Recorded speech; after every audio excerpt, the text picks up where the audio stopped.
ఒకసారి గుర్తుపెట్టుకోండి. ఒకసారి ఓకే, ఇప్పుడు నేను చూపిస్తున్నాను. హీరో రాకపోతే హీరో చొక్కాని అసిస్టెంట్ డైరెక్టర్కి వేస్తారు, లేకపోతే హీరో లాగా ఉండే ఫిజికల్ ఉన్న వాడికి ఈ చొక్కా వేస్తారు, వేసి సీట్ చేస్తారు, ఫేస్ రివీల్ చేయరు. ఫేస్ ఇప్పుడు కత్తి పెట్టుకుని హీరో పొంచులు ఉంది, కత్తి కావాలి, మనిషిలో వచ్చి నిలబట్టు ఈ చొక్కా ఎవరికి గ్రూప్ వేస్తారు. దాని తర్వాత ఫేస్ మాత్రమే ఎక్కువ. ఇప్పుడు ఇదే షార్ట్ అట్లాంటిది ఉంది, ఆయన కూర్చోబెట్టే చూడ ఎవరు నమ్మని.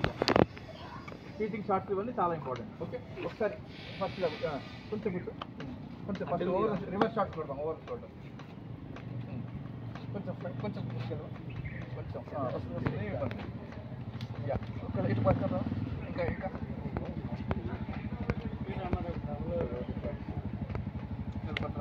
యువర్ రైట్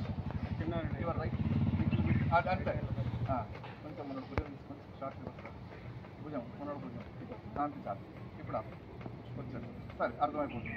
ఓకే, కొంచెం పైన లైటింగ్ ఏమైనా పెరిగే అవకాశం తీసుకోండి, లేకపోతే ఇబ్బంది లేదు. లైటింగ్ ఫోకస్ షార్ప్ చేయండి, ఇలా పెట్టండి, ఫోకస్ చూసుకోండి. మొత్తం డైలాగ్ పర్ఫెక్ట్. రోల్ కొంచెం కింది, కొంచెం బ్యాక్, అక్కడ ఫేస్ దగ్గర పెట్టండి, క్లోజప్ ఫేస్ దగ్గర పెట్టాలి. బాగుంది. Role Mounish photos